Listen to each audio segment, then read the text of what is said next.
This video sponsored by SBO Digital Marketing. Join SBO Digital Marketing Work from Home Opportunity.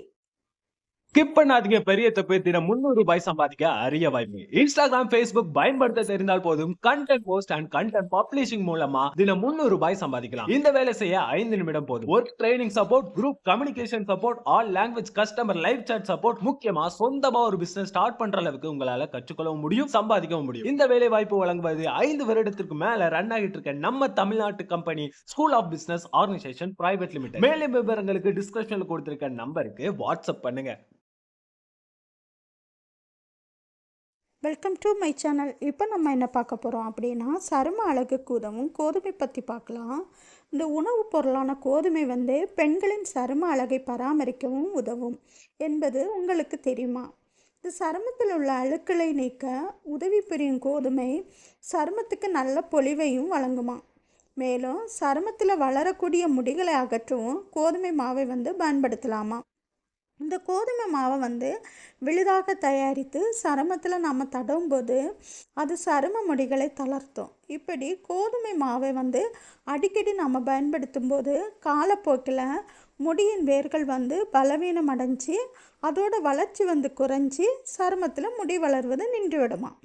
அதே போல் முகத்தில் வளரும் முடிகளையும் போக்க இந்த கோதுமை மாவையும் நாம் பயன்படுத்தலாமா.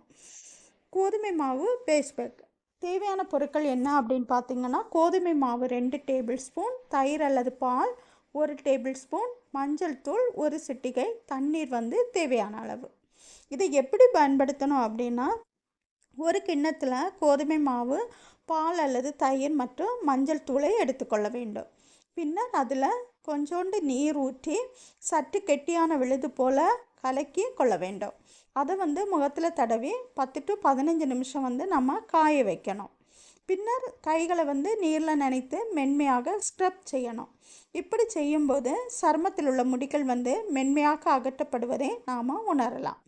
அதன் பின் முகத்தை வெதுவெதுப்பான நீரால் கழுவி துடைக்க வேண்டும். இப்படி நம்ம வாரத்துக்கு 2 to 3 முறை நம்ம பயன்படுத்தும் போது சிறந்த பலன் கிடைக்கும். அப்புறம் கோதுமை தேன் பேக் தேவையான பொருள் என்ன அப்படின்னு பார்த்தீங்கன்னா, கோதுமை மாவு 2 டேபிள் ஸ்பூன், தேன் 1 டேபிள் ஸ்பூன், தண்ணீர் தேவையான அளவு. இதை எப்படி நம்ம பயன்படுத்தணும் அப்படின்னா, ஒரு கிண்ணத்தில் கோதுமை மாவு, தேன் சேர்த்து சிறிது நீரை ஊற்றி சற்று கெட்டியான விழுது போல் கலந்து கொள்ளணும். அப்புறம் பார்த்திங்கன்னா, அதை முகத்தில் தடவி முடி வளரக்கூடிய பகுதிகளில் நல்லா தடவி 20லேருந்து 25 நிமிஷங்கள் நாம் காய வைக்கணும். அப்புறம் நன்கு காய்ச்சதும் கீழிருந்து மேலாக அகற்றணும். அதன் பின் குளிர்ந்த நீரால் முகத்தை கழுவ வேண்டும். அப்புறம் கோதுமை மாவு, கடலை மாவு ஸ்க்ரப் தேவையான பொருட்கள் கோதுமை மாவு 1 டேபிள் ஸ்பூன், அப்புறம் கடலை மாவு 1 டேபிள் ஸ்பூன், தயிர் அல்லது பால் 1 டேபிள் ஸ்பூன். இதை எப்படி பயன்படுத்தணும் அப்படின்னா, ஒரு கிண்ணத்தில் கோதுமை மாவு, கடலை மாவு மற்றும் தயிர் அல்லது பால் சேர்த்து விழுது போல தயாரித்து கொள்ளணும். அதை முகத்தில் தடவி ஓரளவு காய வைக்க வேண்டும். பின்பு கைகளை நீரில் நனைத்து மென்மையான முகத்தை ஸ்க்ரப் செய்து குளிர்ந்த நீரால் கழுவணும். இந்த ஸ்க்ரப் முகத்தில் வளரும் முடிகளை நீக்குவது மட்டுமின்றி சருமத்துக்கு நல்ல பொலிவையும் தருகிறது. நன்றி.